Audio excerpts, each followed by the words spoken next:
Well, this is a wonderful room, I think. It's called the Mill Room, and it was part of a corn factory, a cheese factory, an iron foundry, all sorts of things before it became a domestic home. And it's a wonderful room for music making and for theatre. It's not that big, but the event that I looked forward to every year was the Christmas nativity play, which my mother directed here.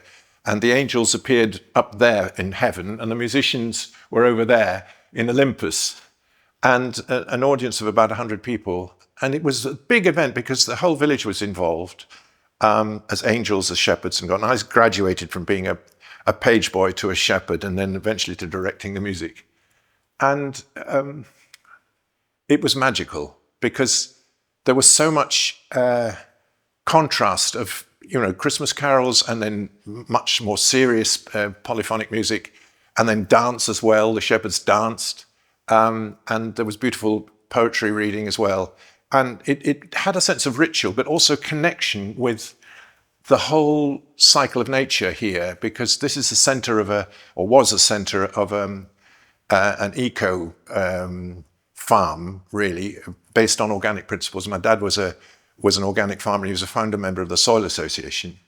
And what I loved most about it, and I think grew up to really value, was the natural connection between music making, dance, painting, and the turning of the seasons, the cycle of nature, the cycle of agricultural festivities, not just the Christian Christmas, Easter and Whitsun, but also the pagan ones of Plough Sunday and Lammas and harvest festivals and that sort of thing. It was all of a piece. And it's only when I went to school and left here that I realized that was a bit odd. It wasn't everybody's background or upbringing. And the older I've got, the more I miss it, and the more I think that yes, it was a very privileged upbringing, but it was, and it certainly was, and I'm enormously grateful to my parents for giving me that opportunity.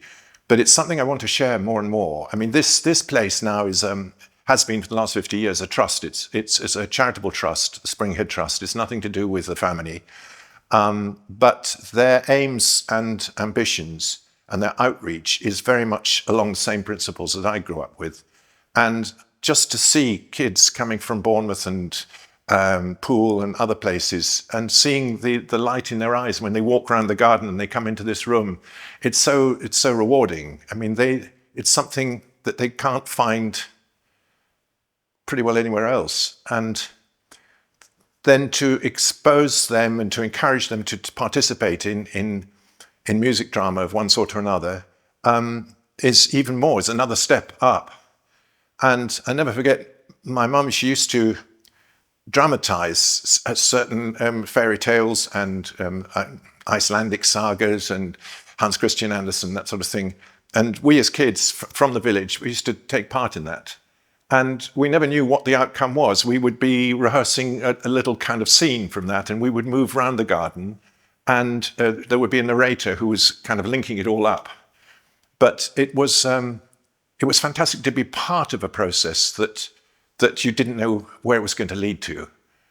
And I find that having worked very, very concentratedly in the music profession for the past 60 years, a lot of that sense of discovery and that sense of connecting with the environment has gone from the music profession.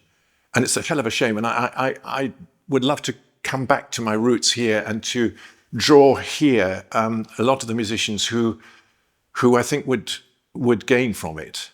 I mean, I've done several apprentice workshops here with both singers and players, and it's amazing the progress that they can make in 3 or 4 days, starting really with, I mean, these are apprentices who've graduated from the conservatories in London and Birmingham, Manchester, Scotland, and so on.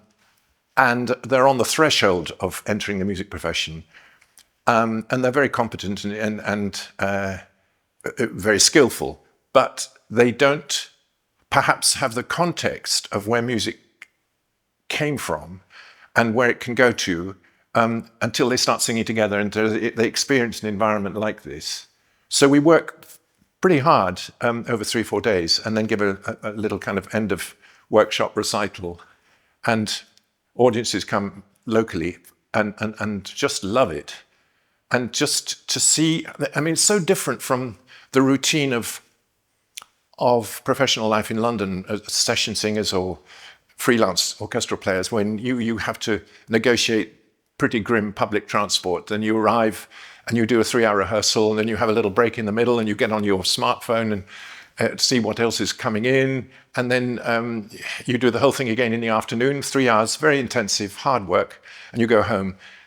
And it works, of course it does, but it's rootless.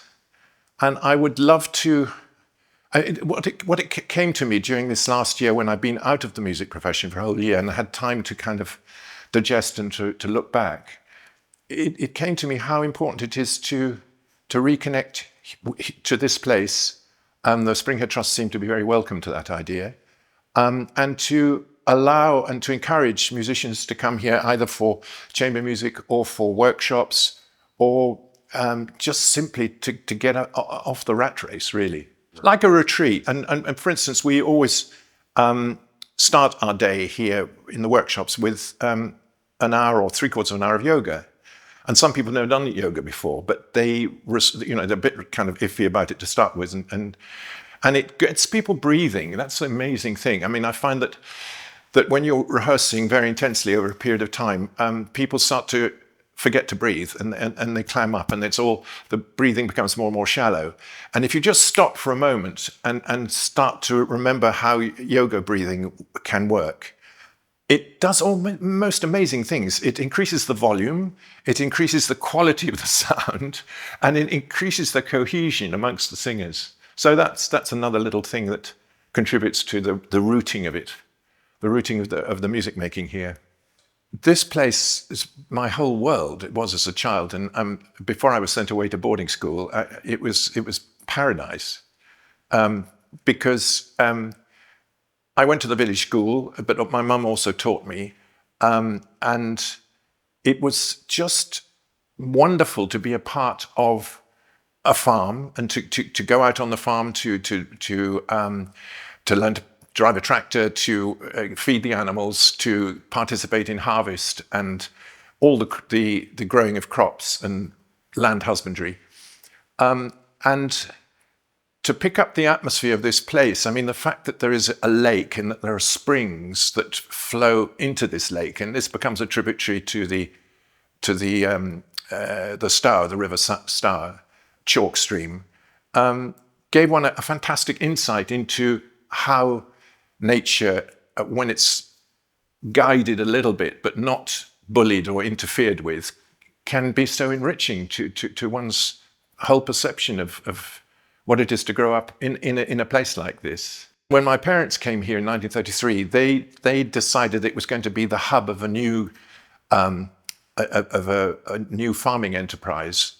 I mean, they started off with no money at all, and they gradually built it up and became pioneer farmers and members of the Soil Association. And that's had a huge impact on me, because the twin passions in my life really have been music and the care of the land and farming.